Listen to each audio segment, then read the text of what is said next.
Hey, what's up guys, Suhail or DivineAura here. Today I'm making a video on a full body hypertrophy. Hypertrophy is just a big word for muscle building. So this is a guide for that. Alright, let me hurry this up. I got a lot of notes, so bear with me if I keep looking at it. So first, we're going to cover upper body and shoulders. Alright, so there for the shoulders, you got the front delts, the side delts, and the rear delts. For the front delts, you can do dumbbell raises. So go like 45 degrees and go all the way down, and then maybe like 70% up. All the way down, 70% up. And one thing to know is tempo training. Tempo training it's like a type of technique for how you time the workout. For example, the concentric is usually the start. Eccentric is when you go down. So I do 1 second concentric. Hold up, what the fuck? This dumbass shit, my bad. So 1 second concentric, for example, the concentric is up. So I count it like this. 1, eccentric, the way down, 3 seconds.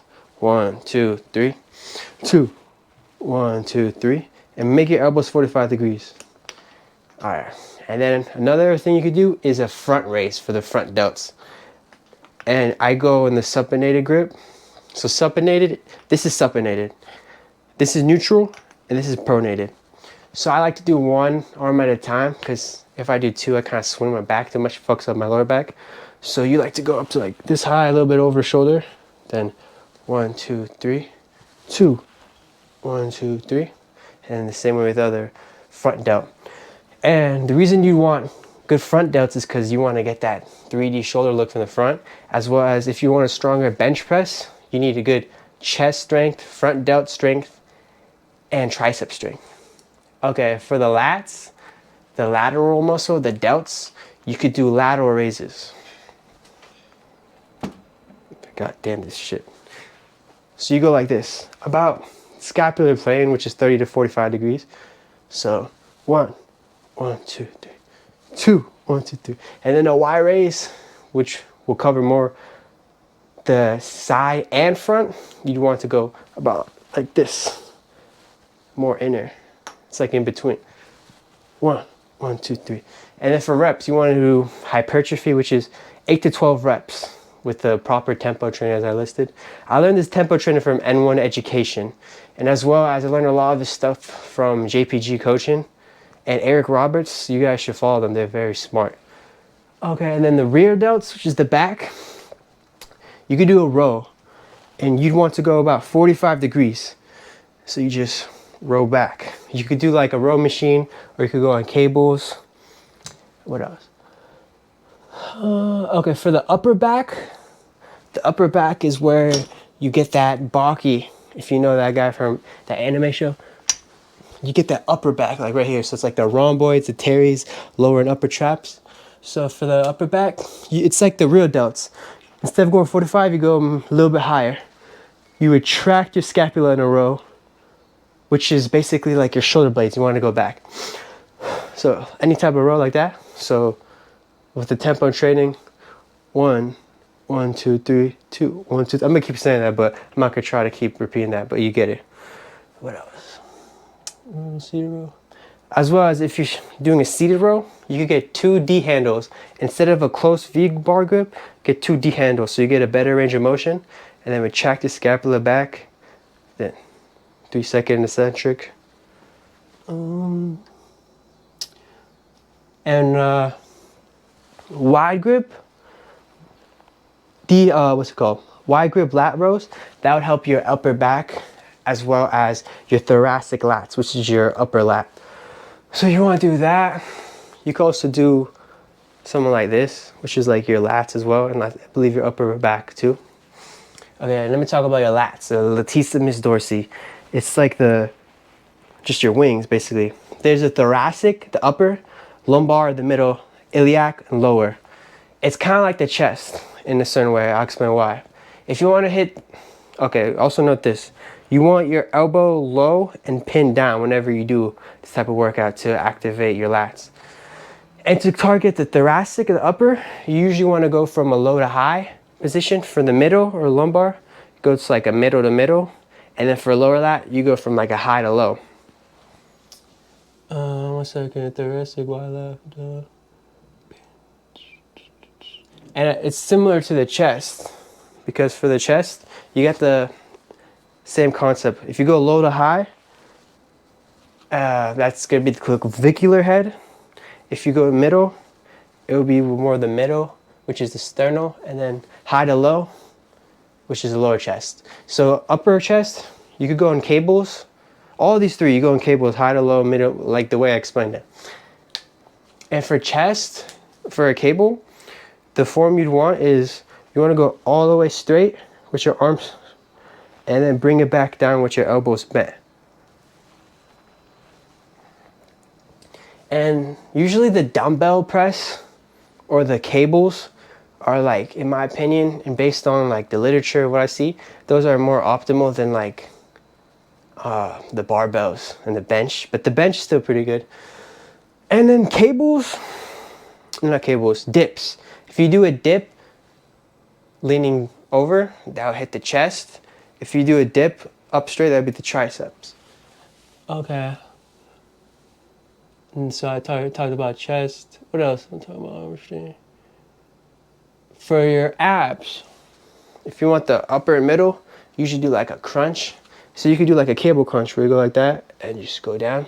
And then the harder part, which is like the lower abs, you obviously need to lower your body fat being a caloric deficit. But usually you'd want to do any type of leg or knee raises. You could do it like hanging, or you could get like on a decline bench and just move your legs up. And then on this eccentric, 3 seconds, hold it down. I see way more of a difference. Like I feel more engagement when I go 3 seconds down. Although engagement is everything, but usually it's somewhat of a good sign.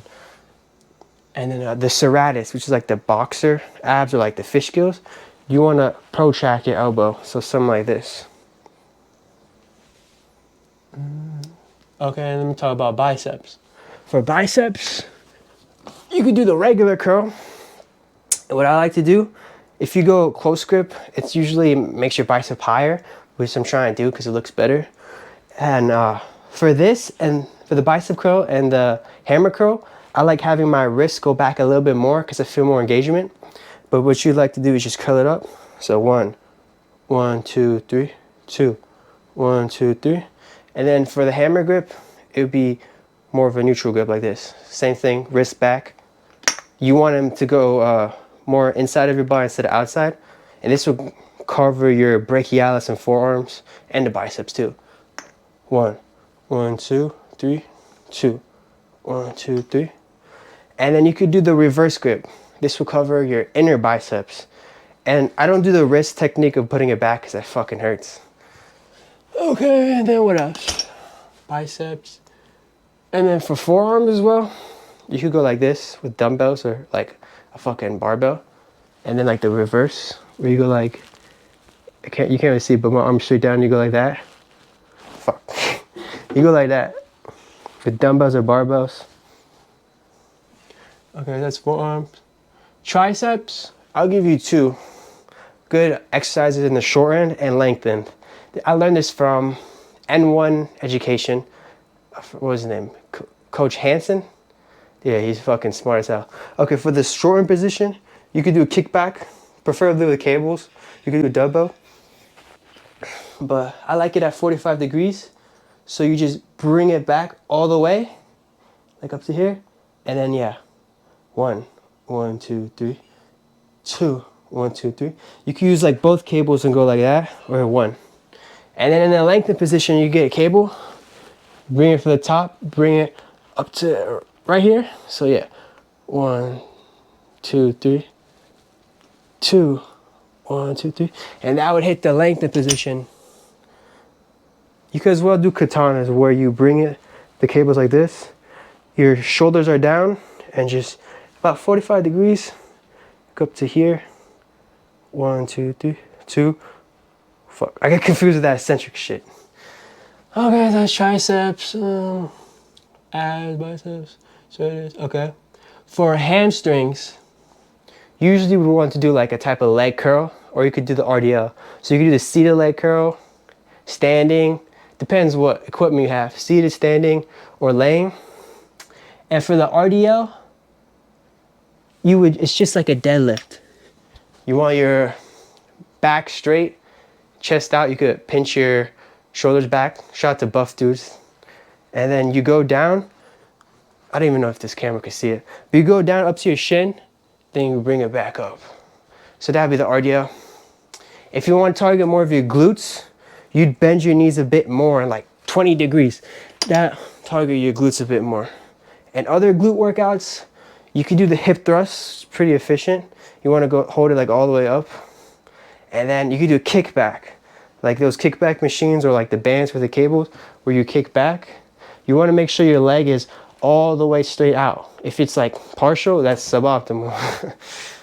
Okay, and then for quads, I just keep it simple. You could do any type of squats. There's hack squats, there's like belt squats, there's Smith machines, etc. But you know, yeah, so do squats.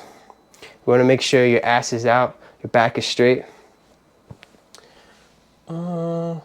And then usually, I heard if like you don't use bands, it might strengthen your knees because usually a lot of people have knee pain. And then you can do a leg curl where your legs are like go up on that machine. And if you want to target your rec fem, which is like the long muscle in the front middle of your quads, you should look, what's it called? Fucking, my bad. I sound like Walt Jr. talking with all these slurs. But you lean down your lower back. That's how you target more of the rec fem. And you could do it unilaterally, which is like one leg, or you could do both legs. Okay, oh yeah, I forgot to note, but the lower back, you just do like something like this, like those machines where you go like that. So 1, 2, 3, 2, 1, 2, 3, or a deadlift. And if you get a strong enough lower back, you get that crisp machine in the back. I feel like only the top bodybuilders have that. Most people neglect that. In the calves, you can do calf raise, seated leg curls, seated raises, standing raises, or the donkey kicks. If you put your toes inside while doing it, it would target the outward of the calves. If it's more outward, it'll target more of the inward of the calves. Okay, I think I'm done. I talked about everything.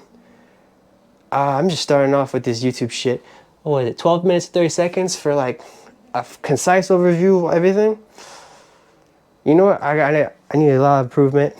My editing is probably gonna be shit. I'm probably just not even gonna edit it. But in the future, I'm definitely gonna improve my YouTube game. If you guys found this useful, give me a like, comment, subscribe, give me money. It's like, nah. Okay, and then if you wanna learn more, follow science-based YouTubers or like Instagrammers or TikTok. I don't use TikTok because it's kind of harmful in my opinion. I could make a video about that, but yeah. So some people I like to follow are JPG, like I said, N1 Education, Jeremy Ethier, Jeff Nippard, Eric Roberts, More Plates, More Dates, Chestbra or Sed Sergeyevich. Those are like gym people, bro. They're pretty smart. Some of them are kind of like not super scientific, but like they help you. All right, man. Leaving. Peace the fuck out, bro. Hope you enjoy the video. Hope you get more gains. Have a good one.